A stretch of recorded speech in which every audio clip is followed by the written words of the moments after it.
All right, all right, all right. Welcome back, family, to episode number 11, 11 of Mosaic Entertainment Group Presents. I know it's been a couple weeks since I've been on, family, but things happen. This COVID-19 is really moving throughout the community, moving throughout the world. So a lot of changes, a lot of things happen. But I'm blessed to be able to maintain an income. My family is safe and everybody's healthy. So that's all I can ask for. All right, That's family. righteous. Once That's again, righteous. welcome back. Episode number 11 of Mosaic Entertainment Group. And as you can see right here, I have how can I put this? He is, and I did this for another brother who I really respect for his craft, man.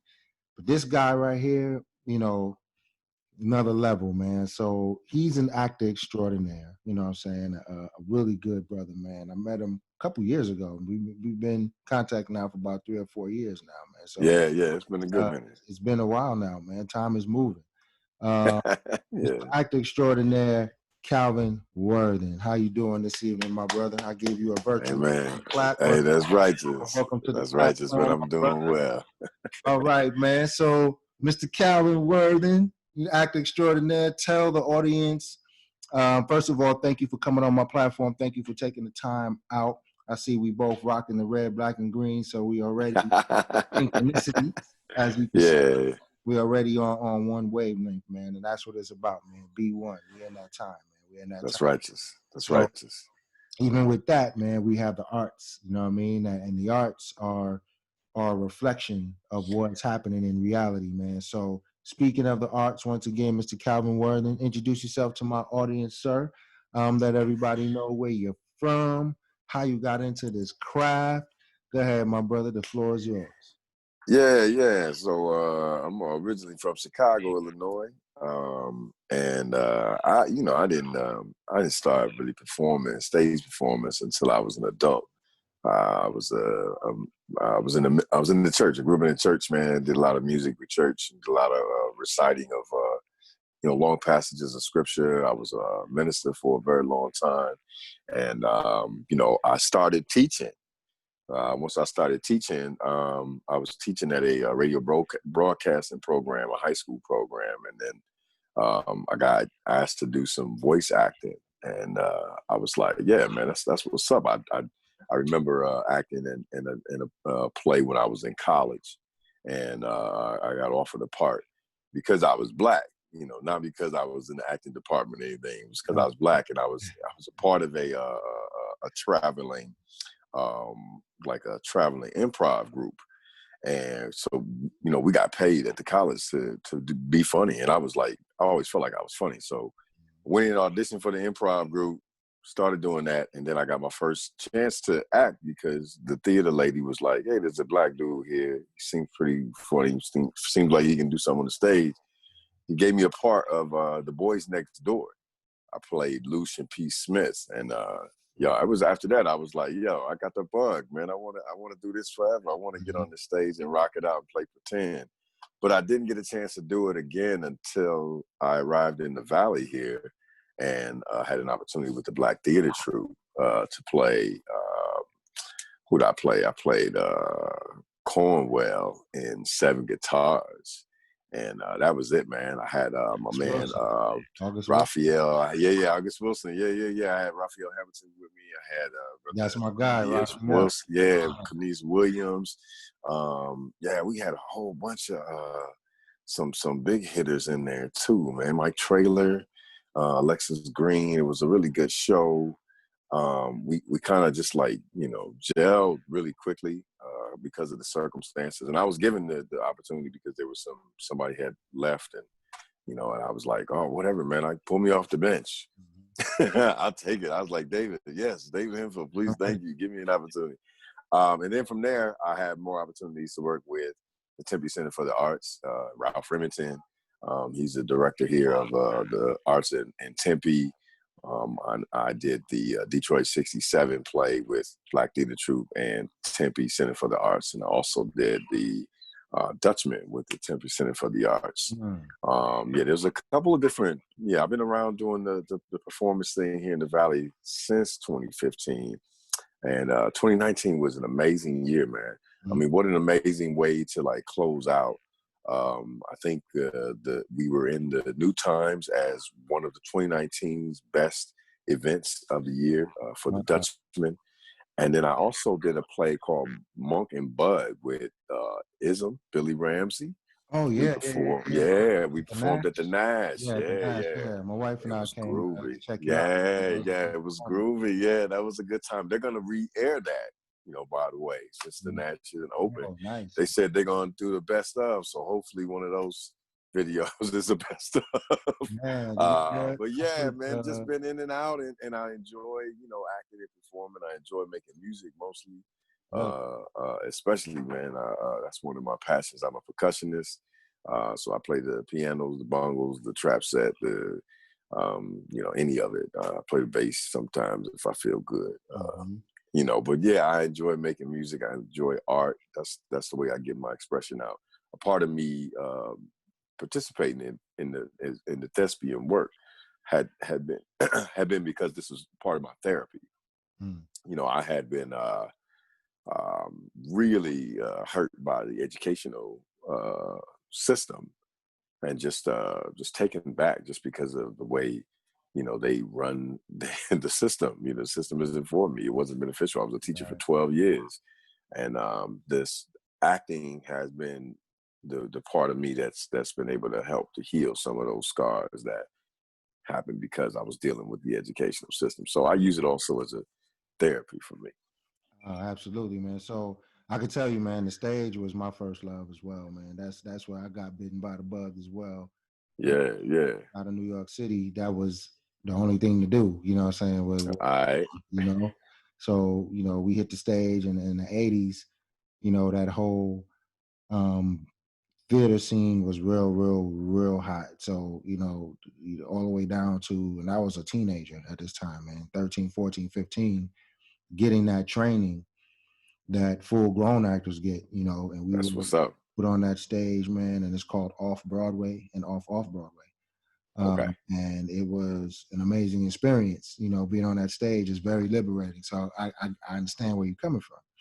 I Yeah, transitioned into writing, after my acting days were over, after some time in LA, man, and I still get the same fulfillment. When someone reads my that's what's work, up. I still, and I get any kind of feedback, whether it's positive or so-called negative. Um, Yeah, I always take it and I say, hey, man, they at least read it and they acknowledge my work. You know what I mean? that's what's up. That's Yeah, yeah. really, that's all you can ask for. Whether they like That's it what's or not, it's acknowledgement that it was done and that it was, from you, you know? yeah, yeah, That's yeah, how yeah. I look at it. Um, so you came to the Valley. What year did you get here in the I Valley? got here 2012, fall of 2012. Yep, Okay, fall of so about 2012. 8 years now. So you haven't Yeah. hit your 10-year spot yet. Nah, nah, not just Uh, yet, man. But you doing all that moving around, man. You doing all that moving around. You be moving, man. Y'all don't know, brothers and sisters. I'm sure you seen. You had to see. Just want to look at him like I seen this brother. Say, yeah, you probably have. You've been around town, yeah, and there's yeah, nowhere. yeah, yeah. There's very few places in this town, man. In Phoenix, Arizona, you pop up, man, where you won't at least see him maybe 4 or 5 times a year. You'll catch this brother. You know what I'm saying? So you'll see the I movement. don't even know how it happened either, man. Like after Because we're moving in the same 2015, circles, man. it was just, Just it was just moving. opportunity after opportunity, man. And Absolutely, man. I'm gonna take some more time to get into storytelling, spoken word opportunities. I started out as a griot back in 2011 before I came down here. I met up with this storytellers group. Shout out to the Black Storytellers Association. They are a national organization and they meet yearly so they can keep all of these griots. There's like a group of these professional storytellers that go around and they put on this workshop. And I've been like, man, it'd be great to have a workshop down here in Arizona. I haven't been able to make that happen yet, but we'll see if Desert Soul Media can get it done or something. Hey, But man. this workshop, it changed my life, man. I was able to go in and I felt good about telling stories. I was able to tell stories. I won the competition, the regional competition they have every year. This first time I show up there, And they Mm. have this competition, bro. They had people, they was like, man, I traveled from Kansas City. They was all in Minneapolis. I traveled this far away. And they was working on their story, bro. But I told the dude, and I was like, hey, my man, I'm not here to play. I said, I know what I got, man.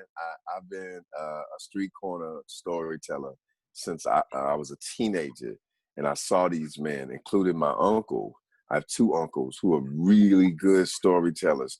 And in Chicago, man, when I was younger, you could catch these cats on the corner telling you the most outlandish story in the world. And it has some sort of meaning and conclusion at the end, some lesson, some way to bring it back down to whatever it was that they was trying to tell you in the first place. And I enjoyed that art form. I enjoyed that arc of the story, the tribulation, and the solution coming out to empowerment. And every time it was Black empowerment. Every time it was, we gonna beat the white man. Every time is we gonna get that money or we gonna win at the end. Right. So these stories I heard, waiting on the bus, sitting on the bus stop and hearing these old cats sit there tell these stories at random. Man, the stories I heard, I fell in love with them. Some I kept, some I echo, and some I've created. I've created in the same kind of avenue. So on my YouTube page, there's one called Crabs in a Barrel, because I wanted to retell the narrative. I wanted to reshape the narrative of the ideology of the crabs in the barrel syndrome and really question, like, what are crabs doing in the barrel? Like, what, and how can we use that as some sort of standard as a people to say, yo, man, this is how we act? No, crabs don't belong in the barrel. Right. You're talking about prey. You're talking about a hunt, a prey that's being hunted and has no way out. And so, when you use that analogy, you're talking about people who are desperate. You're talking about people who are desperate. So we need to be looking through a different lens to see, what that really means, instead of harboring some sort of animosity and saying, that's just like us. That's just like the way we are. Like, I don't have time for it. I just want to be like, hey, we moving in peace, bro. Exactly, man. And we reflect in the light, man. And that's what makes us artists. And I think sometimes our lives have to reflect not so much the good things about life. Mm-hmm. Look at us and they say, well, they may judge us, you know what I mean, for Yeah. we dress or what we drive or, how we move, you know what I mean? Because they don't understand that we not of this world.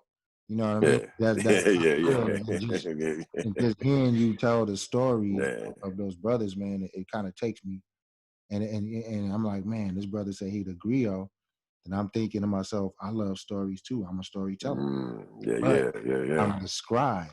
I'm not the Yeah. I'm the Yeah. scribe. Well, I You're can right. be a griot Yeah. because I was just told earlier that I have a natural ability to teach, Yeah. but I prefer to put the pen to pad and let the word do it. You know what I'm saying? I That's what's up. love the That's word. what's up. So Yeah. I'm constantly We might have to we might have to sit together. I enjoy the opportunity of speaking extemporaneously, and just being fed by the atmosphere when it comes to a story. A lot of times I don't get to write them down, so I have all of these recordings, bro, that I just got tired of not being able to capture it when it was coming. It was coming like, I gotta be able to record it. So thankfully I have a phone and a device to be able to do right. that with. I have a studio at the house. But my children used to say, like, Dad, you should always be recorded, because they never knew when one was coming. And it was like lesson after lesson. I was giving them parables and they was like, Mhm. man, how do you get all these stories? I was like, I don't know, but right now y'all need one. Right. Y'all need a whole breakdown of the story. But that's And how it's passed down, right? yeah, That's what oh, we did, right? absolutely. That's what we Absolutely. did. Yeah, And yeah, they yeah, say we yeah. didn't have a written record, but that's not true because the Egyptians Yeah. had one. The And whole we know they burned it up to yeah, to prove their point. We right, know, there are fires that existed. Who is burning libraries? You see what I'm saying? right. Like the idea that some at some point in history that happened. Somebody burnt a library, bro. Like, Tons of them. yo, You know what I'm saying? come on, man. And in all the places that we dwelt, man, we always managed to catalog our wisdom, Hmm. in some form or another, man. That's why they wrote in stone. Because Yeah. that way it Yeah, couldn't yeah, be yeah. destroyed. You know what I mean? No That's matter what right. you did, you'd have to break the stone so they Yeah. could write certain things, man, and these are the ancients, you know what I'm saying? So Yeah, they would write stuff in stone, man, just to keep that type of stuff from happening because they understood human nature. They understood because they must have been going through things where they had to guard their knowledge in some kind of already. so Yeah, yeah, we yeah, can take yeah. it back, man. But have you ever done let's jump ahead a little bit. Film. Do you So, like the idea of doing film? man, yeah, yeah, yeah. I actually got a couple like secret projects going on. I got one I'm supposed to be Try on to the keep Hush them Hush as on. secret as you can, but you Yeah, got something going yeah. on. You got some coals on the fire when it comes to the Yeah, film. yeah. You know what? I did an artistic film on my YouTube page. Mhm. I edit film sometimes. A lot of it was because of my teaching background. My teaching background is in digital media arts, Okay. so I taught audio production and I taught video Oh, production, okay. So you and know so cinematography, I know, yeah. So I a little bit. know skip it about all of it because I had to teach it, and I have curriculum for instructing youth and elders and all sorts. That's what Desert Soul Media. It's an educational nonprofit. So essentially, I'm not teaching no more. Started this nonprofit so I could take all of the curriculum that I wrote. I wrote curriculum to teach this digital media art stuff Oh, we need to to talk high about that. schoolers. So Yeah, yeah. yeah, so we create opportunities to empower people who usually might not have an opportunity to get their hands on equipment and experiences to create digital art. So Okay. we're just trying to give opportunities out. All right. So expand a little more and find and let my audience know how people could get either involved or get in contact with you, for their kids. So they Definitely, desertsoulmedia.org is the website. And we have a weekly radio show that the organization produces. It's called Soul Star Live. We are about we started in 2015, so we're 5 years old. And we have been working with the Heal Coalition, the Governor's Office of Youth, Faith, and Family. We work with Mercy Care, and we have produced opportunities for youth to create segments for Mercy Care and their campaign for drug-free communities. And so we created PSAs for prescription drugs. We did video PSAs first. And then the next summer, they again funded our program to create audio segments of youth. So this is an assignment that can be, easily done by a young person. They go on and they learn, they go through all of our little technical pieces, and then they create an audio piece, which is a journalistic interview. Either they do the investigation and they just kind of monologue it, or we find somebody in the community that works with drug abuse or misuse in some form, and we have them interview them. And so we have a few of those that made it out of our editing process. We got a rubric system. We don't have a system where it's random. You know what I'm expecting. I try to keep it as simple as possible because I know during my time in education, if you didn't have if I didn't give it to you beforehand and say, this is what I'm going to grade you on, then there was no way you were going to do a good job. If right. it was ambiguous and I told you to do something and there was some ambiguous, anytime it's ambiguous and it's like you go and do this assignment, you don't have an example, you don't have a rubric, you don't have any expectations, you're getting set up to fail. Mm. So I made sure that when we created these programs, there's a rubric system in it so that people can read and say, oh, this is why I didn't make it.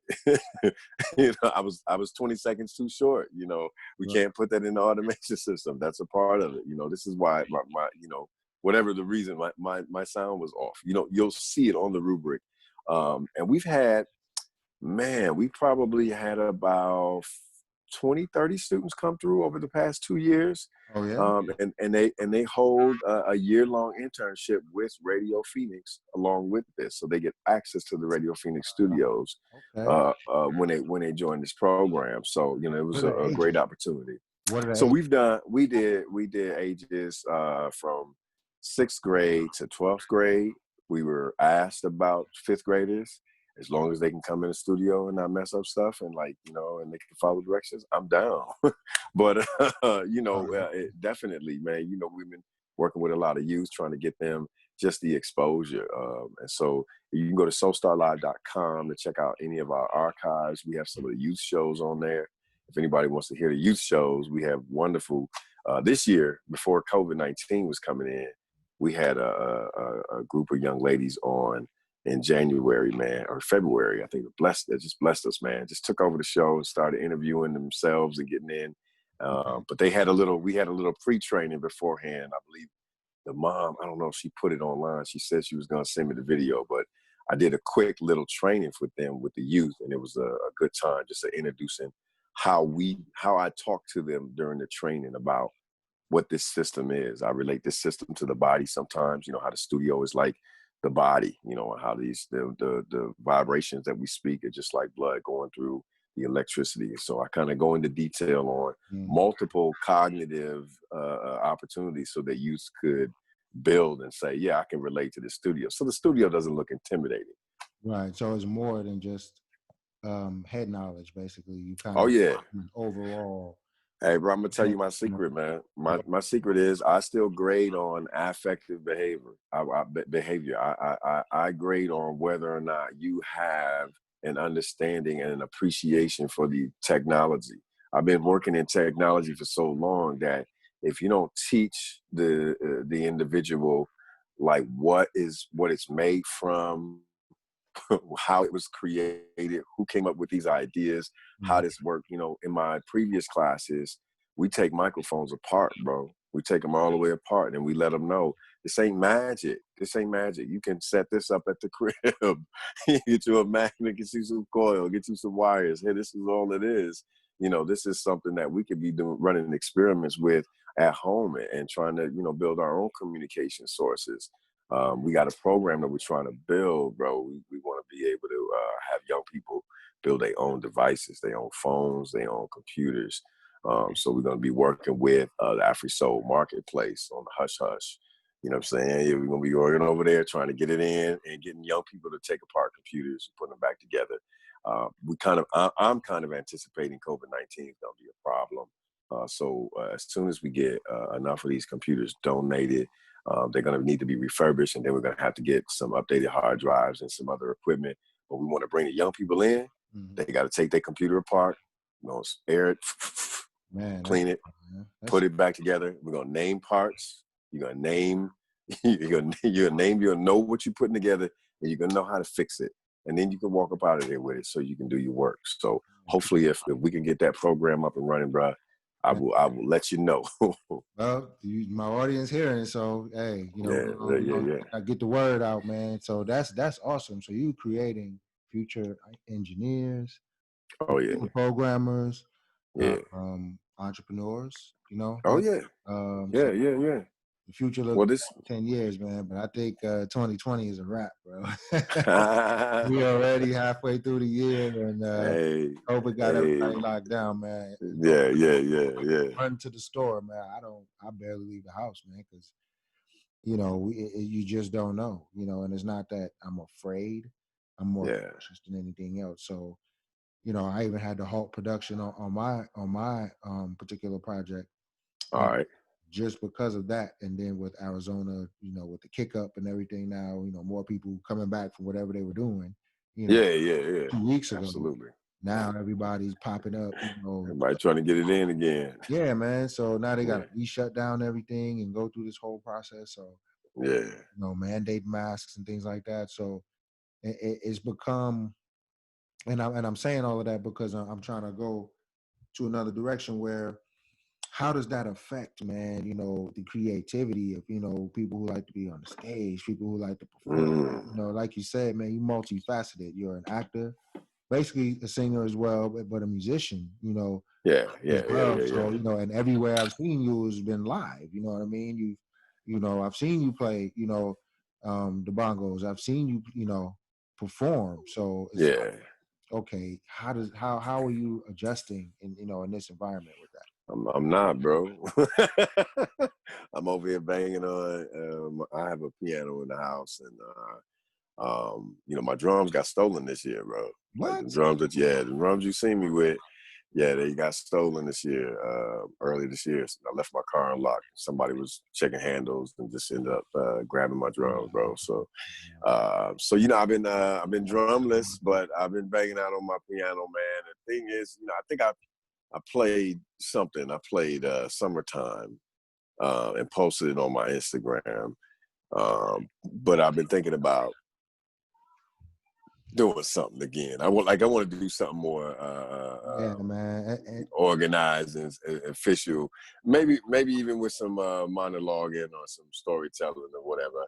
But Yeah, it just man, I'm working on something, man. I know that. I can feel the angst of yeah, my fellow artists out there, man. People are trying to do stuff, but it's just not the it's same rough. with It's this rough. technology, man, because we feed off of, where we need that energy that we feel from a human being. You know what I'm saying? Yep. We need that feedback. Hey, I did it for the crowd. I mean, the Yeah, I crowd mean, was, crowd was the number one reason. gotta get the people what they want.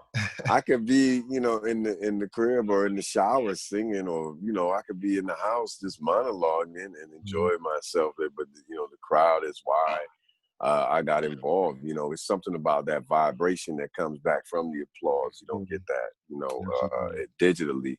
digitally. And I don't know if you can manufacture it, but it's something that myself as a stage performer, a live stage performer. That's what That's the offering. That's the gift. You know what I'm saying? You can stand up and clap, and you can say, "Yeah, I enjoyed that." You know what I'm saying? And when we don't have that, it's funny. Like every time, my kids and my family, like, bro, you just out here playing this piano. All right, bro, we're gonna listen to something else. We're gonna listen to some other All right, music, but now. yeah. All They right, don't want brother, to come hear on, no man. more. Are you almost done practicing? I feel you, man. 'Cause, I try to sing too, man, and I'm around this house, and I'm trying to belt out the tunes, and you can hear the grunts and the groans in the house. Once I hit a note or something that may fall a little flat, or if I They decide to ready to crack jump on myself it. and hit that note, it reverberates around the whole house. You know what it is. That one where you Hey, climb, you gotta get yeah. it, and you don't want to fake it. You don't want to falsetto it. You just want to go straight in. You want to try to hit it. You You want want to to try hit to it, hit it. man. So whether it's Yeah, yeah, falsetto yeah. or in a natural voice, so I feel you, man. It's definitely an angst, but I'm working on something, man.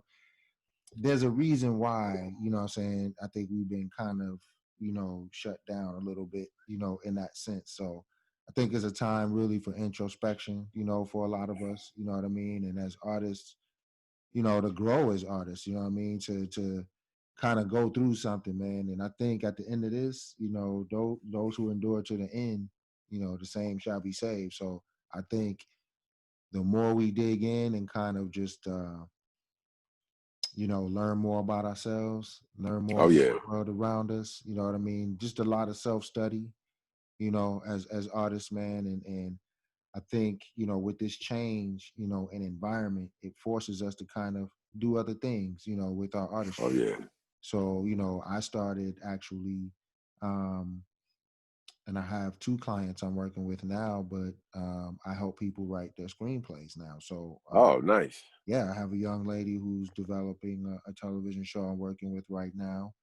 And then a young brother out of California. Well, we're about the same age, so yeah, young brother out of California, working on a screenplay as well. So I'm helping them, and it's helping me grow, as a writer. Plus, it's a decent business opportunity, as well. So, yes, it's a shameless plug, and I'm putting that out there. That's what's up. That's what's up. If you know anybody that's looking for that type of service, whether Yeah, it's a screenplay, television show, stage play, I'm looking to do that as a way to expand not only my brand, but just my skill set.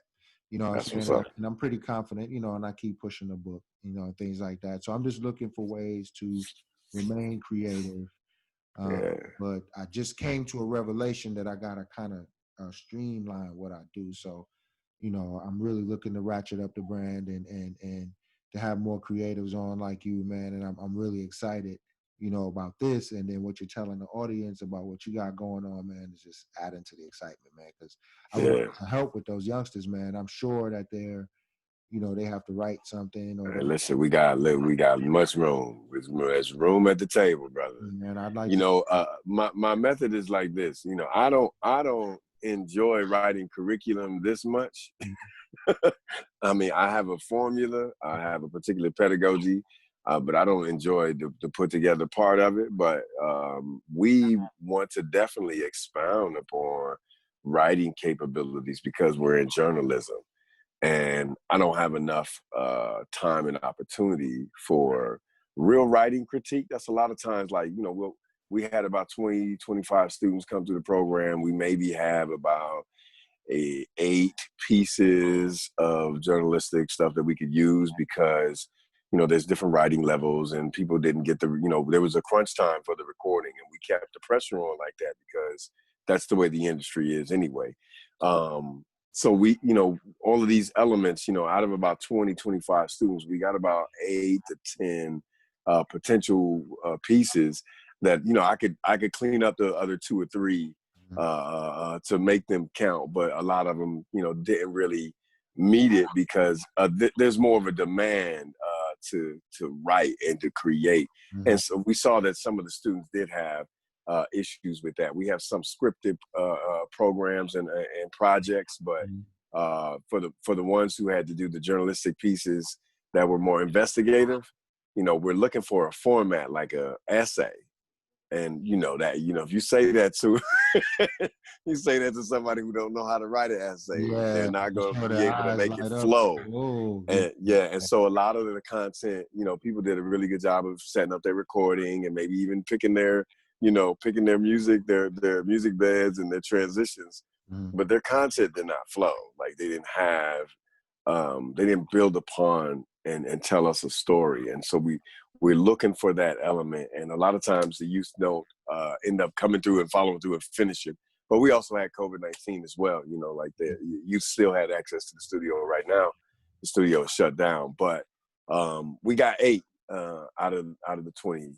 So that's not bad for me. I think that's a great opportunity. But It's not as bad. long as we can get more people feeling confident about their writing, because that's all it was for a few of them. They just were like, I don't want to do the research. This is like a school assignment. That's what. That's Well, exactly what they said. that's the And I real was like, world. It's work. I What do said, you this think they is do? Yeah, this is it. Yeah, that's why you learn those skills. So when you get out into the real world, you apply them. That's what they do. exactly, Research. That's part exactly. of writing Yeah. is research. Yes. You have to research no matter what it is, man. If it's a crime show, you want to write a crime show, but you don't know the first thing about, what a Miranda right is, or you don't know Yeah. the first thing about Yeah. certain, Yeah. you don't even know what a criminal court is or what the purpose of a prosecutor and a defense is. You don't know Absolutely. the difference between criminal and civil court. You don't know. So there's certain things you have to learn. So when you write your story, it makes sense. So that's research. That's see, I could come in and offer that kind. Here I am, picture myself live on my show. You see that? Ah. And kind of, Hey, bring that that's real. element, what I'm saying? Yeah. Journalism is storytelling. That's all it is. Oh So yeah, and that's all it is. And a lot of times, we as a people have had issues with the way that the educational system has expected us to write in these different formats, yes. and it's really once for me. I know as a anybody who because I had to go through the college and all this. Once you learn the format, once you know the formula of writing, once you know how to organize your thoughts and say, this is what is people are looking for, or this is what the grader is looking for, this particular flow and format. Once I learned that, it was good, but it's almost as if I needed to be a requirement for certain projects. Certain projects need to have that. Like you got to Yeah. have that Yeah. prerequisite because Oh yeah. you can't finish this show. Like we had one young lady, she did a 45-minute show because I knew she had those skills. She had the skills to do the research, and you could hear why her show was much longer than others. And she was able to fulfill the hour-long slot with more talking than like music and transition and stuff. So some people try to get away with it, and like, I'm just go throw some more music and stuff in there. But this was really supposed to be a journalistic piece, and you were supposed to do more research and come up with more content. So that is something I'm glad that can be taught, but it does need to be taught, just so that these projects that youth are coming up with, we want to help them build a portfolio. We Absolutely. don't we don't want them to be like, yo, you just put out this really bogus kind of work just because you wanted to learn how to do it, and you halfway did what you did. Mm-hmm. But no, we want you to make it dope so that you got a portfolio of these stories, and you can say, hey, I'm not really finna go to the journalistic school. I'm finna go right to the corporation that's doing journalism. I'm finna go right to them and say, I know how to make these. Exactly, man, and So that's where my thought is, with the kids, man, and that's why I'm helping these writers, get their skills sharp. My whole idea, man, is to kind of train the next generation, what I'm saying, of um, media people, and because we're gonna need that. We're gonna need that, oh yeah, especially in our community. And when we're looking at how things are now, man, I'm really about um, Black first. I'm just oh gonna, yeah, on my show, and that's not against any other community at all, because I had a few. I had an actor on the show, a white guy, Chris Studenka, a real intense, good, solid actor, man. If you're looking for a guy, man, if you're looking for a good white actor, man, that's Chris Studenka is a real good actor. I'm just giving him a thumbs up. Oh, that was the wrong symbol. A thumbs up for Chris, but um, yeah, I'm looking to, grow the next class of, and I hate the word minority, but young Black writers and storytellers, and because we're going to have to rewrite our narrative, and we're going to have to continue to write our own narrative until the old narrative is exercised out of us. And in this generation, they're not burdened with they see it, but they're not burdened with with the legacy of it, I guess, as we are. So yeah, the way they see things is a little different. So that perspective is good to now that mind state can kind of be exercised. And as we train these young people, what I'm saying, to come up, I'm thinking now, 10 years from now, 15 years from now, yeah, you yeah, know yeah, what I'm yeah. saying, when they're, close to where we are in age, what I'm saying, and getting to where we are, we can leave this place in confidence, knowing that the next generation, it has comfortably taken the mantra, um, Absolutely. and forwarded the needle, man. And we need those storytellers. We need those people in the media, especially. We Yeah, in our own media. So when they're ready to hit the market, they're going to a Black-owned media company. They're coming in Mosaic Entertainment Group, that's right. That's coming right. to That's right. work at Desert Media Soul, because now Yeah, it's yeah. expanded into now a news department, to where now you need correspondents, you need writers, you need researchers, as well as the technical aspects with the camera, and the lighting Absolutely. like that. So training those people is essential, and to the growth of our community, because we can't rely on nobody else anymore. This is us. Yeah. That's it. And the telling of the That's it. story. It's Yeah. it's really, it's really about training to keep telling the story, because if think about, like, here in the valley, you got the Arizona informant, and that's really a powerful statement in itself. Like, but think about the struggle of being the one only lonely. What, you're the only one that get to cry out and tell the stories. And if, listen, if we only had one person that could tell all of our stories, all our stories ain't gonna get told. Somebody's story gonna be left out. And we open up the opportunity for those people who have stories to tell, or who have the gift of gab, or who desire to be able to contribute to their community in this form. Mhm. Let's create opportunities for them to tell the best stories ever. Give them the skills, give them the secret, let them know about the story arcs and the climaxes and the false exits and the narrative changes and Absolutely. how to build sequences. And All of that, man. we got to give it to them all, so we can empower these writers, these scripters, to be the most powerful storytellers the planet has had All as of of that, yet. I mean, man. we got the ability to do it. We do, man, because all we got to do is you kind of like me. You don't just keep it surface. You kind of give them the understanding of the purpose of why, Mm-hmm. it's so necessary. So I like to dip into history and say, that's a part of who we are. We've always done that. We've always, especially here, we don't even have to take it to ancient times. We don't even go there. We'll just Yeah, our American history, what we've done yeah, here, especially coming out of slavery. in Yeah. 1863, 1865, once we come out of slavery and we move into, you know, pre-Jim Crow era, that little 10 year of the Reconstruction era, man, you're talking within, I say, within a 20-year period, my studies show me from emancipation to 20 years, bro, we cut our illiteracy rate in half. And Oh I'm yeah. talking old people to young people. The thirst for knowledge came, man. So I think our true Black culture, brother, is excellence, not Yeah. music and all. That's just an expression of our excellence. I think Absolutely. excellence is the true Black American culture because I study W.E.B. Du Bois. You know what I'm Uh-huh. saying? I study the sociologists and the therapists and the psychotherapists and political scientists of the That's day. what's up. You know what I'm saying? That go, you know, the 20s and 30s that analyze their, you know, their condition.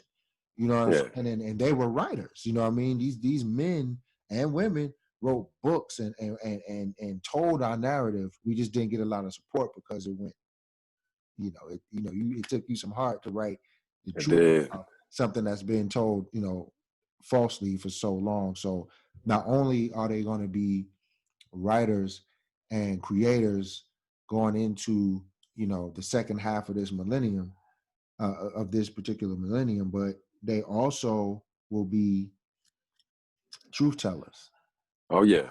They have to be truth tellers. Like we Gotta be. not, we come up in a society of lies, man, from day one. So we cannot do that anymore. So the Yeah. youngsters got to Yeah. come with the truth, and that's something that I will press upon them. We must Yeah. tell the Yeah. truth, Yeah. no matter what, no Gotta matter what find it. comes way. Find it and tell it. Man, Yeah. and got to be courageous. So along with your creativity, don't act out of who you are. You know what I'm saying? Yeah. Be who you are. You know what I mean? And you tell the truth about what you see, what you read, what you study, and don't waver from that. So Yeah. that's my little spiel. But I Yeah. want to switch gears again real quick,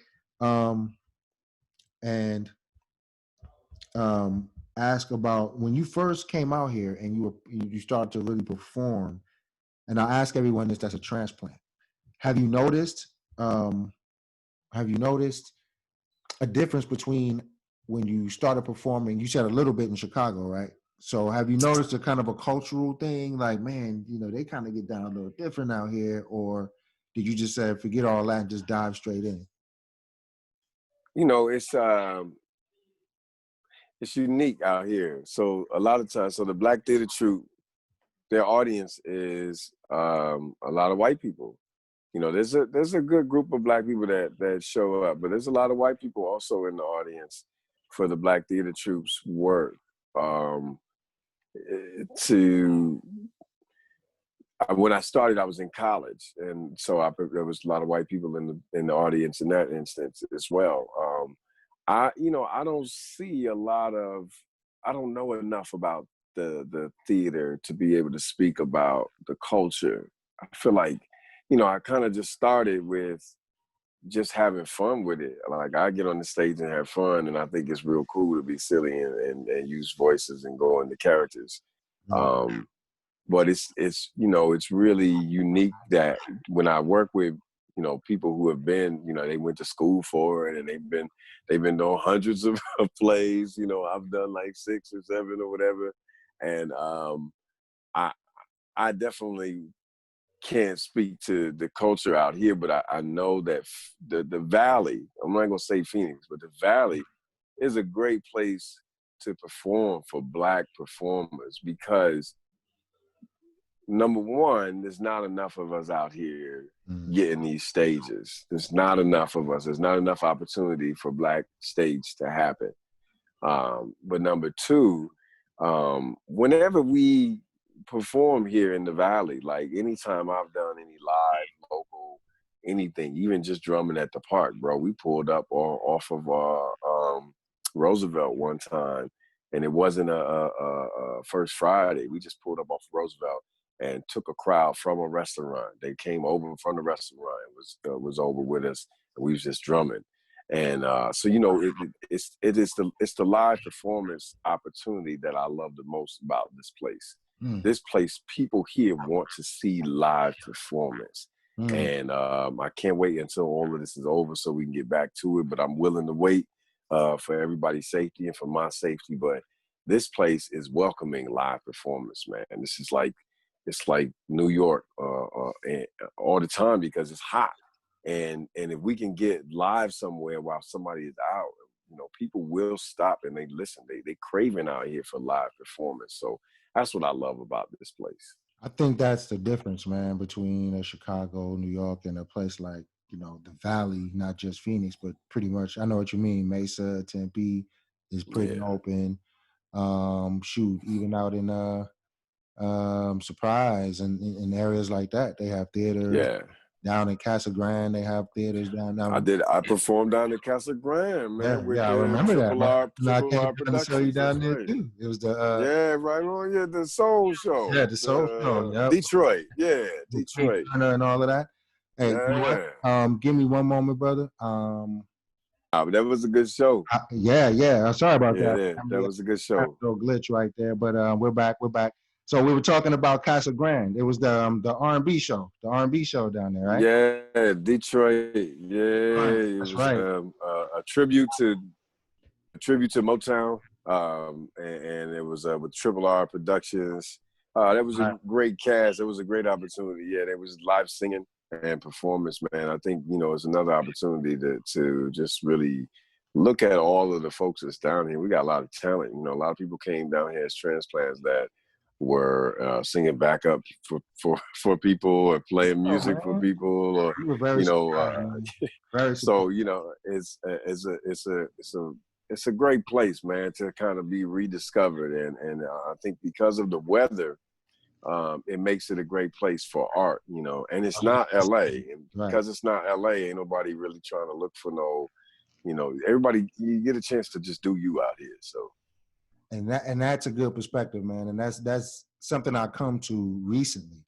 Is what, this is a good place, man, because it's open, good yeah, weather year round, basically, very scenic, so you can shoot anywhere. You know what I'm saying? And I oh think yeah, yeah, it's good, especially in the fall time and in the spring when the weather's the nicest or the more bearable, most bearable. yeah, for sure, To see a live performance outside, man, you only see that on Venice Beach.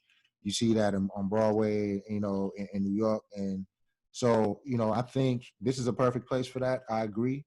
And I also think it's a perfect place to really resurrect, or build, erect yeah, a yeah, film industry, a really thriving Black theater industry that's separate from the city of Phoenix. Because I know oh that, yeah, with the yeah. Black theater troupe, I think they're associated with the Phoenix Theater or with the city. Yeah, they kind of networked in a little bit So, with the city. okay. The history of the Black Theater Troupe is a very sensitive Oh, I'm history. sure. I'm It's, yeah.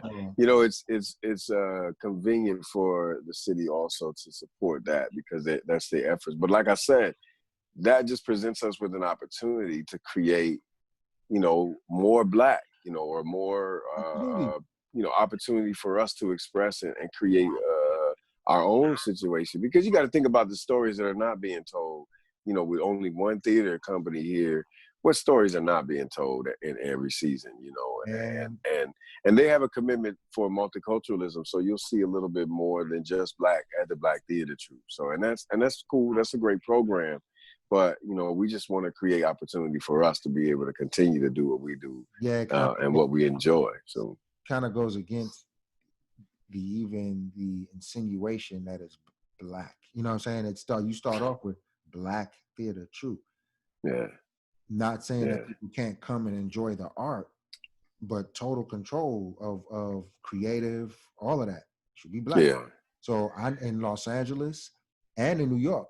There are areas in the city that are littered with tiny little theaters, little 30 seaters to nice. 100 room seaters, you know what I'm saying? And I've even performed in those and I've seen performances in those. So Okay, okay, I think that's something to really, really shoot for as far as really resurrecting the arts, but from a completely different, narrative and what basically co-opt what was given to us. I guess that's kind of or what we've learned from, because I've come up in a structured way in as far as the arts and everything, but that comes Yeah, from them. I use my God-given talent and ability, but it was structured by what was structured for me to do.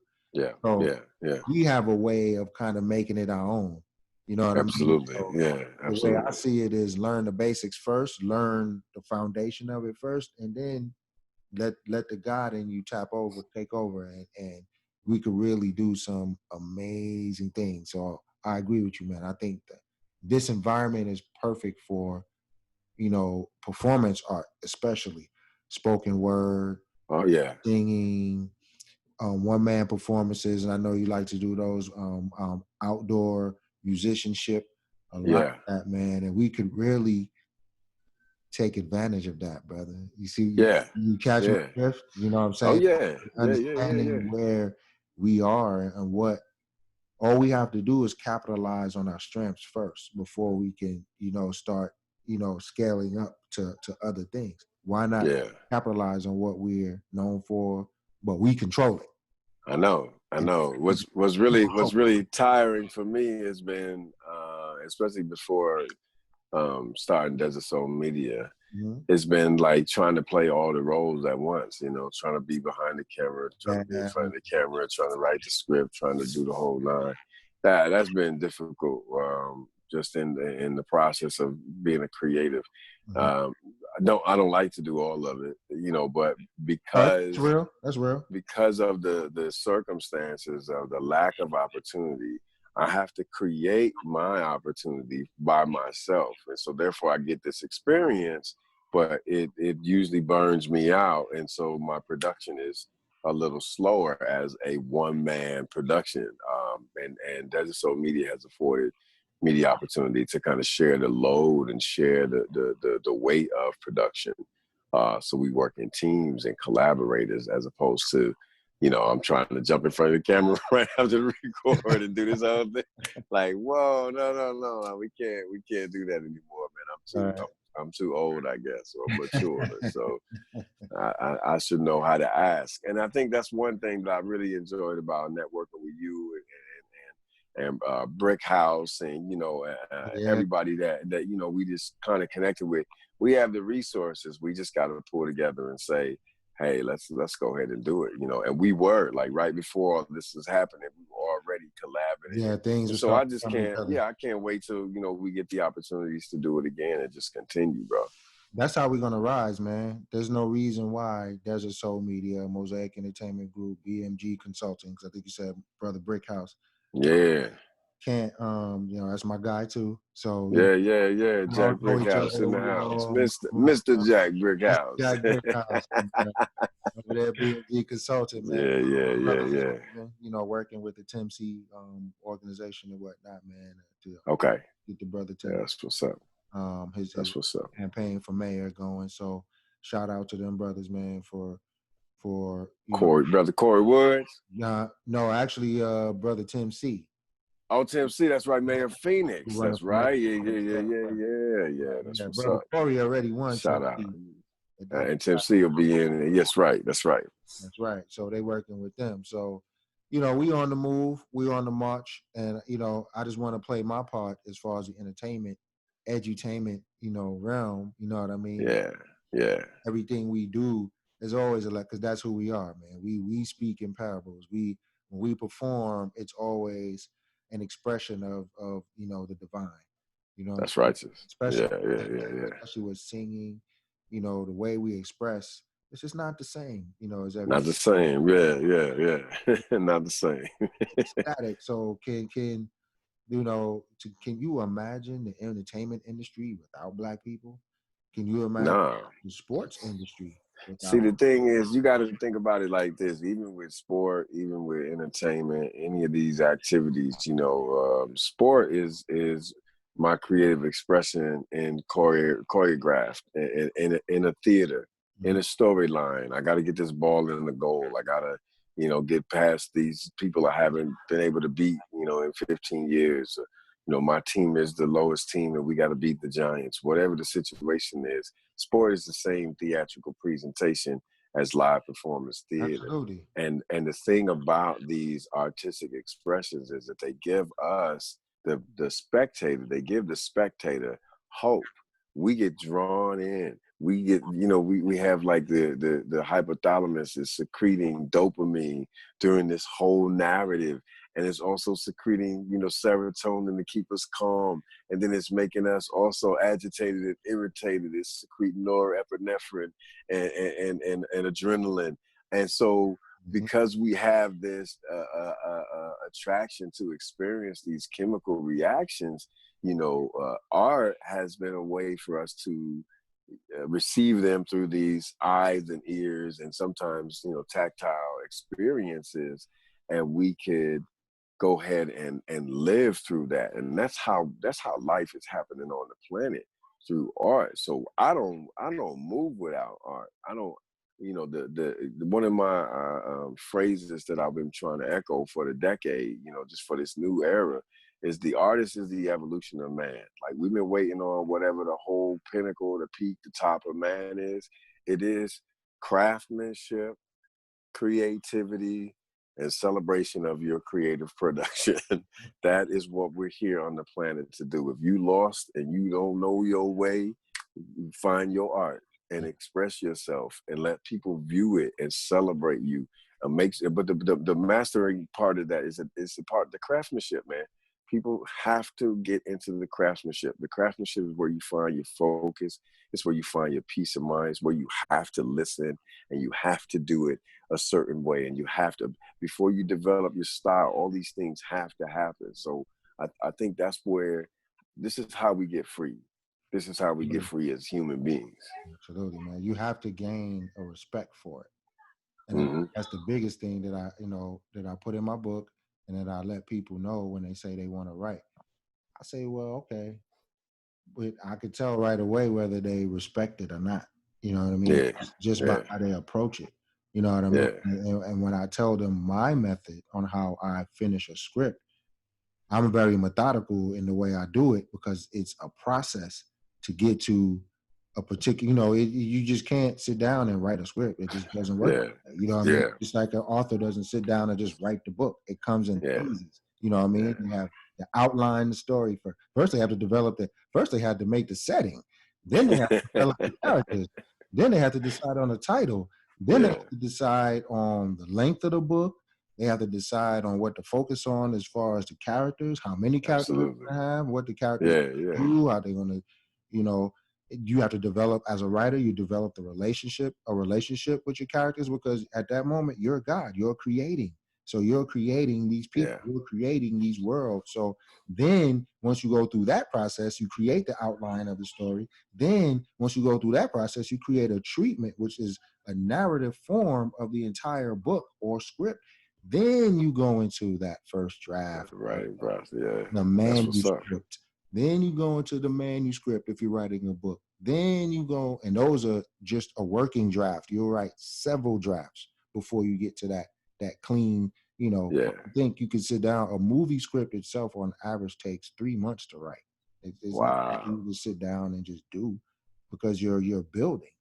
So it's about man. gaining a respect for the art itself. So I totally feel you when you say that, man, because it's Yeah. lost, I think, on our youth, because this instant microwave culture. They think you're supposed to get it. Things got to get there. Yeah, on demand, on Man, demon. yeah, Yeah. that was my biggest criticisms on hip hop artists and rappers, man, of this time, because it's like, hold on, you gotta really, what you saying don't make sense, or if you don't realize what you're saying, it was said 20 years ago by this time, on this particular sound, this particular record. And then Yeah, take yeah, back to my mom, because she said, well, that sounds, when in my day, oh, well, that sounds like such and such that I was listening to in the 60s. They were saying this yep, and that. And I'm like, yep, oh. So it's yeah. just, we're on a continuum, but I had a healthy respect because I knew that.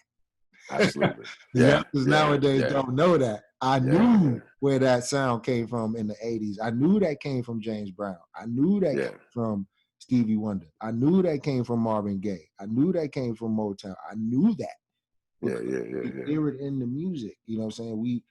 All of us at that time, that generation, the hip hop generation, had a healthy respect for the artistry of what we were doing because we were the children of the civil rights era. We were the children of that time where all you had was the art. That's all you had, yeah, and you lived on that. So that was what created neighborhoods and communities throughout America. yeah, That's what yeah. is we clung to what made us unique, which was the arts. That's What what's up. make us beautiful as a people, man. So not to keep pontificating on that, but um since you've done a little bit of film work and you say you got to keep some things under wraps, so I can dig it. I can dig it. Yeah, so I also did a ASU film. Okay. Okay. It's called Corner. I don't know if I pull it up on Zoom would anybody be able to see the scene, but I got a video of it. So Corner is about these two brothers. They were boxers, and we shot over in Mesa. It was a really cool opportunity. We was over at the boxing gym in Mesa, and the young man, Andrew, the director, he's from ASU. This was a part of his senior project, and got hired on. So it was a full-on boxing, situation. Choreography and everything involved. I was the older brother who was a boxer that lost to his younger brother, and his younger brother went on to do more things. But we met up again, and I was coaching somebody who was going to be boxing my younger brother. So the scene is before we get into the match.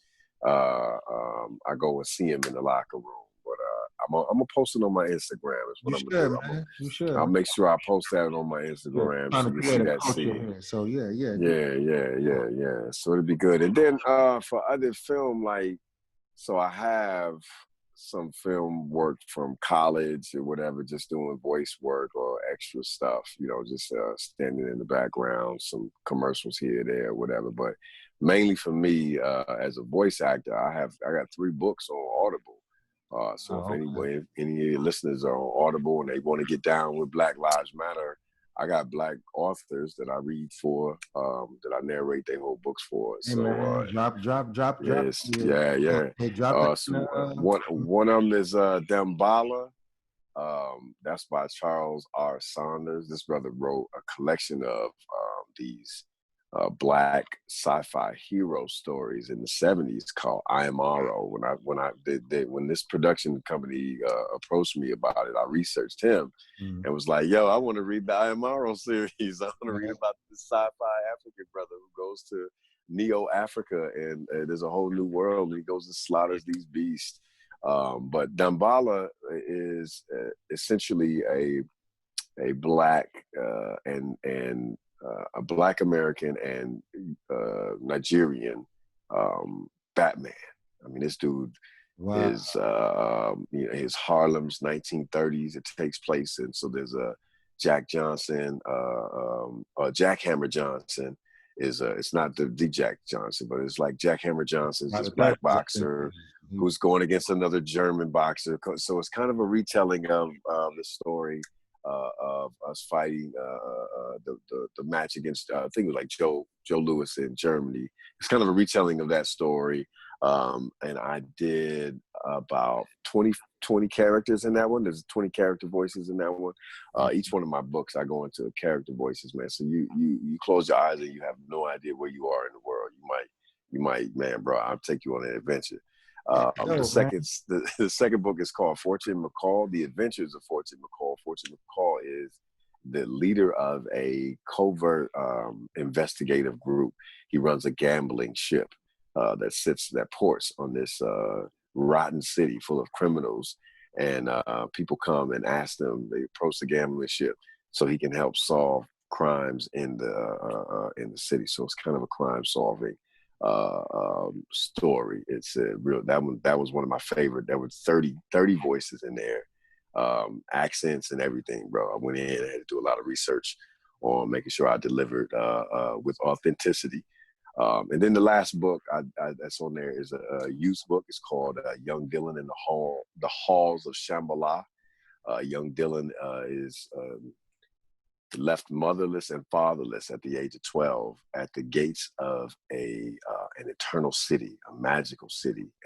And this young black boy meets all of these people in this city that his mother brought him to upon her death. She was being chased by these aliens that attacked their city, and she dropped him off in the halls of Shambhala. He wakes up in this glorious city with all this technology and these black folks around running stuff, doing things, making it look pretty. So it's a great story. It's a great coming of age story for young Dylan. But yeah, that's what's on Audible. So if, Sounds people like just a trying to great get down on film. Audible, yeah, Sounds trying to like get down on Audible, you can get it in, yeah. sounds like a great film, man. So did Oh man, hey man, I've already talked to so two of the books are written by brother Derek Ferguson. I don't know if I said that. Derek Ferguson, he's out of New York. He and I corresponded. He was very impressed with the books, and so he reached out to me and was just like, big thank you and everything. And so I told him the same thing. I was like, bro, I need to see what it is, man. We got to see what's going on, yeah, man. and see how these stories go. But it's really it was a great opportunity, man. This was some years ago. I recorded these, and I like. I wasn't really into fiction, man. I didn't do fiction. I read for information. I was a teacher. I was always studying. I was reading for information. And so this is kind of the first collection of some fiction books that I read. And it was interesting, reading Black fiction. I didn't want to read fiction because I didn't see a lot of Black fiction, but it was interesting to think about these worlds and these places and some of the technology that Brother Derek mentions, in this fantastic sci-fi city. I would have never gotten into sci-fi. That would have been something I would have never picked up. I just wasn't. I kind of keep on my path, and so sci-fi wasn't anything I was ever interested in. I was always just kind of staying in my own little lane. But these books stretched me as far as where I my interest and piquing my interest in doing some other things. So they're really exciting productions, and I'd be glad to kind of get more information out about them. I don't do a lot of publicizing about the books, but You they are should, on man. I Audible. mean, Yeah, that's yeah, something. That's a whole new avenue, man. Because I've been yeah. approached a few times, to do radio spots and things like that. Because for the same reason, and it's like I would love to. I've actually thought about shopping myself as a voice actor. I've done some when I was in Oh, California, but professionally.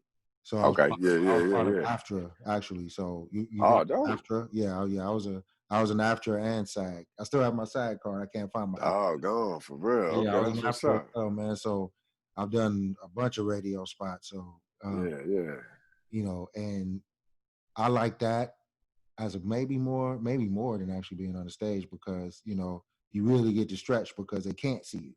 Um, yeah, I yeah, think that's an yeah, open lane for us out here too, man. I think this just so yeah, man. Talk about them books, expose that because yeah, yeah, that yeah. opens that up, and then maybe some other brothers like, man, I could do that too, or that's another Yeah. avenue, man, that we can get into as far as podcast storytelling. You know what I mean? Oh, Like, it is. It is. It's, so Audible, it's not the best, kind of situation. They are the distributors of the book. So it'd be great to do a production and I have more of the ownership of it.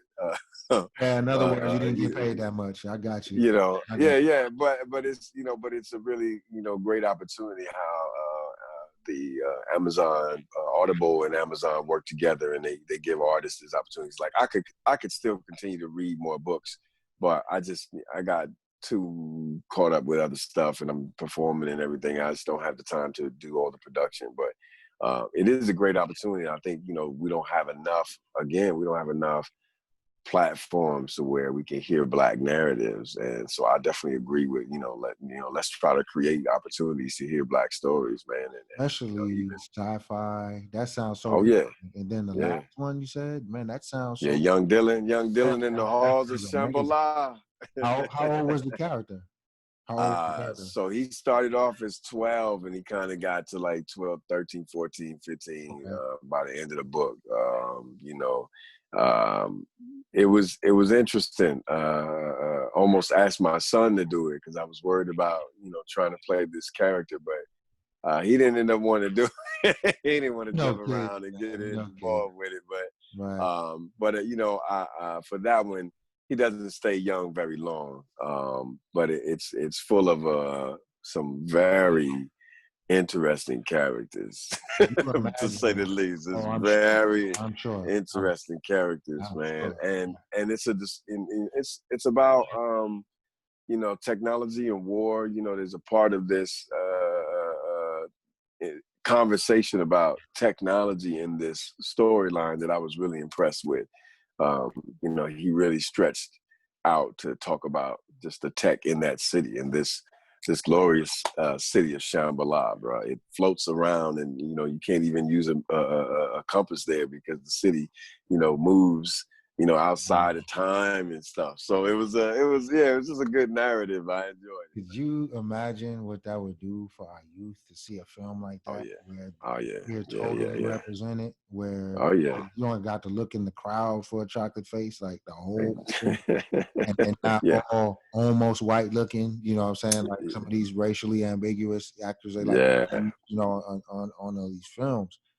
No, get you a little chocolate boy, There you and go. a There you go. chocolate girl, so these kids can see themselves. Absolutely. I think that'll be dope, man. I'm sure the Absolutely. writer rights for that book, man. They'll probably charge Yeah. a nice Yeah. No. book, man. But that would be something that I would like to pitch to him, by providing a sample, something I've done. So as far as translating a book into script, because that's a totally different, Yeah. um, and I do that as well. So That's what's totally up. different, beginning point because you already have the story. So you're Yeah. basically restructuring someone else's story into a film. So you're cutting stuff out and things like that. Yeah. Yeah. But Yeah. that Yeah. sounds like it's so dope, man. So we get ready to wrap this up, man. Like I said, I like to keep it within a certain time frame. I've enjoyed this conversation, man. But every time we talk, it's always enjoyable, brother. But Yeah. Yeah. Yeah. That's good. audience see you, man, and get some of that light. So once again, for me, let everyone know how they can reach you, how they can contact you, and the next things you have coming up. Right on. Right on. Well, I can send you some links to the audio books that you can post below in the comments. Make sure you Please do. subscribe, like, and share. This brother over here is doing his thing, so we want to make sure we share the love. But I'm over at on IG. I'm at Calvin J Worthern _ Big Calvin, and also you want to check out SoulStarLive.com, DesertSoulMedia.org for more information about the organization with educating and building with technology. And if you want to find out the next live performances, because we're going to start doing some this year, 2020, we're going to do a performance in Phoenix, in the Valley. Check out the IG. The IG will tell you that. I'll post it on there. I'll give updates with the Instagram. And then my Facebook is Calvin J. Worthern as well. And Soul Star Live on Facebook. You can check out the radio shows, some of the recent shows we've done, and some of those archives. So I really appreciate this opportunity, good brother. Thank you so much. I'm glad we was able to get it done. Yes, we got it done, man. Y'all don't know. It's Yeah. a back and forth thing for a while, man. But we not in control of this, man. We are That's righteous. divinely guided. So it was meant to happen when it was meant to happen. Appreciate you very much, my brother. Love you very much. Can't wait to see you again in person. And then talk off air about some of this creative stuff that's just rolling around in my mind right now. That's what's up. Thank you once again for tuning in to Mosaic Entertainment Group presents Mr. Calvin Worthern, episode 11. So I'm trucking right along.